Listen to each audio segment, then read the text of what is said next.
শিক্ষা হৈছে জাতিৰ মেৰুদণ্ড আৰু শিক্ষিত নিবনুৱাসকল হৈছে জাতিৰ হৃদপিণ্ড। হৃদপিণ্ড আৰু মেৰুদণ্ডৰ বিৰুদ্ধে চৰকাৰী পক্ষই মাজে সময়ে যি ষড়যন্ত্ৰ চলাই আহিছে, শেহতীয়াভাৱে তাৰ জ্বলন্ত উদাহৰণ হৈছে তৃতীয় আৰু চতুৰ্থ বৰ্গৰ যে ADRE পৰীক্ষা।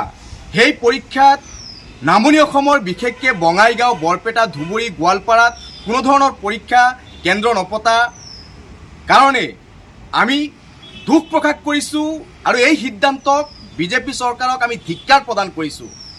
নিবনুৱাসকলৰ বিৰুদ্ধে এয়া ষড়যন্ত্ৰ বুলি আমি অভিহিত কৰিছোঁ।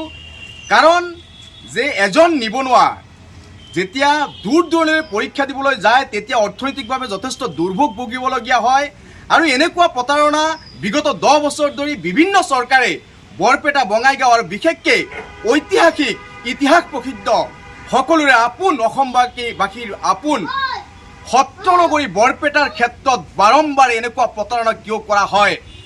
আজি বৰপেটা সত্ৰনগৰী ইতিহাস প্ৰসিদ্ধ এটা ঠাই আৰু এই এনেকুৱা ইতিহাস প্ৰসিদ্ধ ঠাইত পৰীক্ষা কেন্দ্ৰ এইখন চৰকাৰে নপতাক আমি ধিক্কাৰ জনাইছোঁ।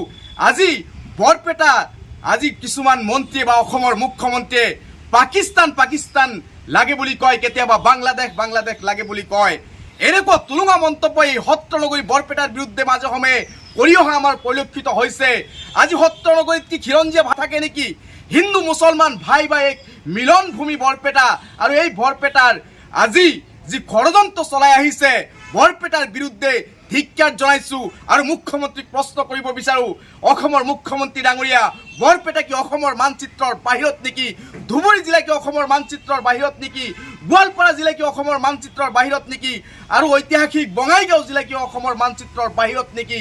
এইবোৰ জিলা যদি অসমৰ মানচিত্ৰৰ ভিতৰত থাকে তেনেহ'লে নিশ্চিতভাৱেই এইবোৰ জিলাত আপুনি পৰীক্ষা কেন্দ্ৰ পাতিব লাগিব। অন্যথা কিন্তু আমি ৰাইজৰ দল, কৃষক মুক্তি, ছাত্ৰ মুক্তি বা অসমৰ বিভিন্ন দল সংগঠন, শিক্ষিত নিবনুৱা যুৱকসকল ওলাই আহি আমি ৰাজপথ কঁপাই তুলিবলৈ আমি কুণ্ঠাবোধ নকৰোঁ।